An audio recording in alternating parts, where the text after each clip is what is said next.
किसान नेता राकेश टिकैत ने कहा, बजट 2022 केवल शब्दों का जाल, कृषि में निवेश के लिए कुछ नहीं। किसान नेता राकेश टिकैत ने कहा कि 2022-23 का बजट महज शब्दों का जाल है और इसमें कृषि में पूंजीगत निवेश के लिए कुछ नहीं कहा गया। उन्होंने कहा कि बजट में केवल अमृत महोत्सव, गति शक्ति जैसे शब्द हैं जिसका कोई मतलब नहीं है।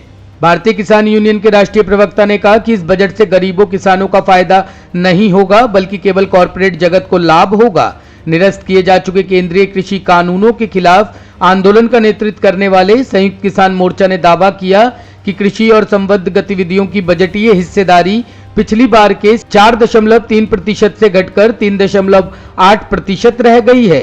संगठन ने दावा किया कि सरकार किसानों को विवादास्पद कृषि कानूनों के खिलाफ दिल्ली की सीमाओं पर 1 साल तक चले उसके आंदोलन की कामयाबी की सजा देना चाहती है, जिसके चलते उसे संसद में इस कानून को वापस लेना पड़ा था। बजट पेश हुआ है, इसमें किसानों को कितना फायदा है, कितना? देखो, बजट से फायदा तो कुछ न कुछ होता है, लेकिन जितना दिखाते हैं उतना नहीं होता। दिखाते ज्यादा हैं, मिलता कम है।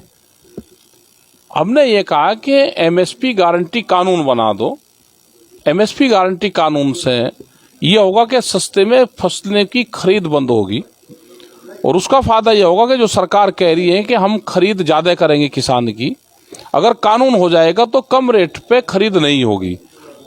इसका फायदा व्यापारियों को ज्यादा होता है। जो बड़ा व्यापारी होता है सस्ते में खरीदता है, महंगे में एमएसपी पे बेचता है, उसको बहुत ज्यादा फायदा होता है। जो वित्त मंत्री उन्होंने एग्रीकल्चर के लिए क्या कुछ नया किया है? उन्होंने कहा कि डिजिटल इससे जोड़ेंगे हम इसको। हमने कहा कि हमारी फसलों को भी डिजिटल से जोड़ दो। गन्ना है, 23 फसलें हैं, आप इसको जोड़ो। और लेकिन उससे पहले इनको एमएसपी गारंटी कानून बनाना पड़ेगा। इन्होंने कहा कि 2 लाख करोड़ रुपए से ज्यादा का हम इसमें एग्रीकल्चर बजट हम लेकर आ रहे हैं। वो अलग अलग मद में ये देंगे। अभी उसका पता चल जाएगा किस किस मद में वो देंगे, वो कहाँ कहाँ लगाएंगे। क्या ये सोलार पैनल पे दे रहे हैं जिससे बिजली बचे? क्या किसान के घर की बिजली बची हुई भी अगर उसके घर का खर्चा कम होगा तो वो भी इसी में जुड़ता है कि हमने कितनी बचत कर दी। एजुकेशन पे इनकी क्या पॉलिसी है? जो घर के बच्चे हमारे एजुकेशन ले रहे, 3-3 फोन लेके और उनका डाटा लेके वो खर्च हो रहा है, अगर उसकी बचत हम करें तो वो बचत होगी। एमएसपी का भुगतान किसानों के खाते में जाएगा। रामपुर जिले में 11,000 फर्जी किसान बनाए, उनके नाम पे खरीद की। बिहार और पूर्वांचल से धान की खरीद हुई और वो 11,000 फर्जी किसान जो है उनके खाते में जाएगा। वे फर्जी किसान जो बनाते हैं वो सब उन्हीं के रहते हैं। गंगा किनारे भी किसानों को भूमि देने का ऑर्गेनिक खेती करने का वादा किया गया है। उसकी मार्केटिंग दे दो। किसान तो ऑर्गेनिक खेती कर लेगा, उसकी मार्केट दे दो।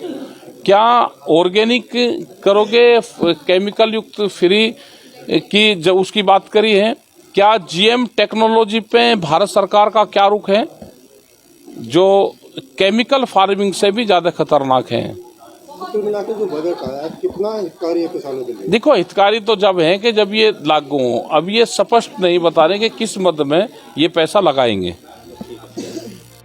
Bureau report, team ANN news.